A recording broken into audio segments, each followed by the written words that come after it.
Progress and prospect of Syria-Russian space cooperation. Syria and Russia have discussed means to enhance relations of joint cooperation in the scientific and health sectors.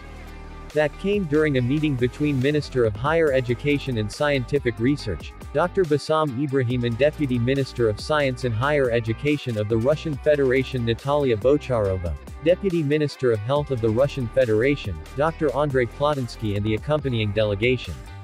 During the meeting, Minister Ibrahim underlined the importance of Syrian-Russian relations, which have witnessed great developments at all levels, especially in the scientific and health sectors.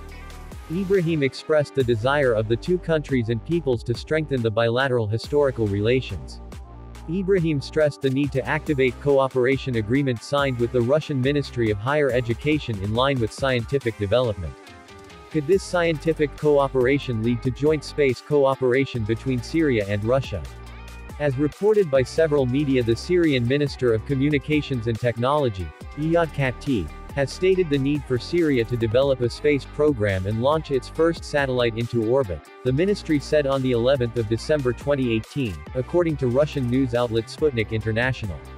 The minister visited a Syrian space research organization called the General Organization of Remote Sensing (GORS) and met with its management and staff, who gave a presentation of their projects to Khatib. The minister said that GORS should develop a roadmap for the Syrian space program, as well as for the launch of the first artificial satellite into Earth's orbit, like other Arab countries, the ministry said in a statement. According to Khatib, the creation of a satellite will be one of the ministry's main goals in the coming years. Syria has a proud space history, being one of the first Arab countries to send a cosmonaut into space with the Soviet space program. The cosmonaut Mohammed Faris became a refugee in Germany due to Syrian internal political crisis. On the occasion of Turkey launching its national space program, the Aleppo-born Faris said he was happy to hear the announcement of a Turkish national space program, and confirm his readiness to contribute to the program. This is a very big and ambitious project.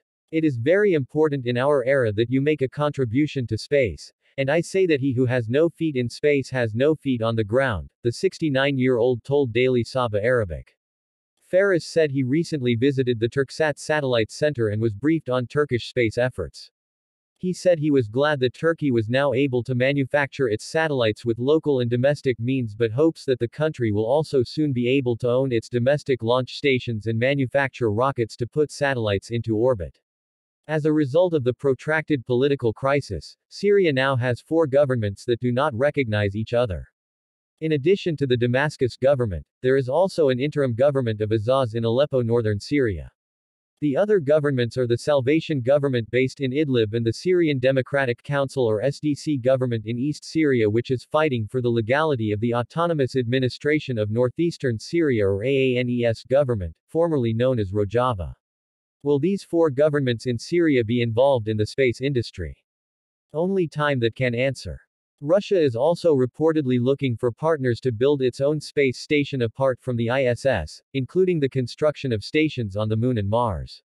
Syria will be the main candidate in addition to the CSTO countries that are friends with Russia. Thank you for watching.